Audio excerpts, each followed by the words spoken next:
My name is Jermaine Barkley. I work in the Health Promotion Office under Campus Health Services, and I'm the grant manager in our office for substance misuse programs, some mental health programs, and some stress and resilience programs.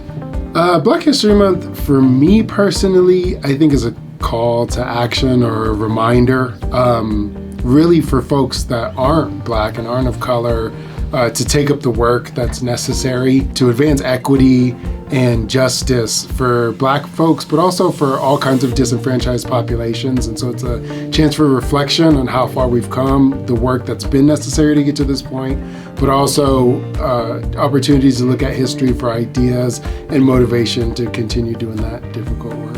I grew up listening to a lot of stuff. My dad made sure we had a pretty diverse musical palette, so we listened to a lot of Motown and soul growing up. I was an emotional kid, so I listened to a lot of Boys to Men, New Edition, and power ballads, and then a lot of 90s hip hop. My favorite group growing up was Tribe Called Quest and the Wu-Tang Clan. I listen to a little bit of everything now. Really liking, a lot of new R&B music and artists that have come out, but I've been particularly into Lucky Day. Yeah, I like a lot of Black figures in Black history, especially as I had the chance to learn about them once I got older, because we didn't learn about them a lot in school. So I've always looked up to James Baldwin, the author and poet, the way he was able to communicate not only the Black experience, but the Black male experience and the human experience, and translate that to a really broad audience, I think always really spoke to me. He spoke about that experience in really intimate ways that I think a lot of folks could connect with. I think I would be interested in meeting Malcolm X. That was one of my other big heroes growing up.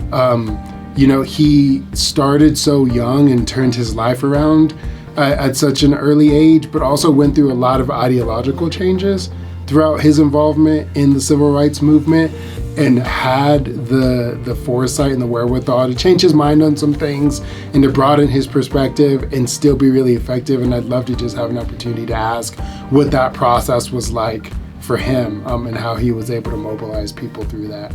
Well, my dad always told me, you can say anything you want to someone as long as you do it with timing and tact. And so to me, that was always a reminder that we have a responsibility to speak up, and to express ourselves and to share our opinions, but it also doesn't absolve us of decorum and respect and being mindful of other people's emotions and how they process things. Talking about some of these issues can be really difficult for folks to digest, so just being nuanced in the way that we talk about it is important, but it doesn't mean that we shouldn't talk about it either. If I could tell the future generations anything, it's that they're capable of doing change. There's always a million excuses not to change things or not to do something.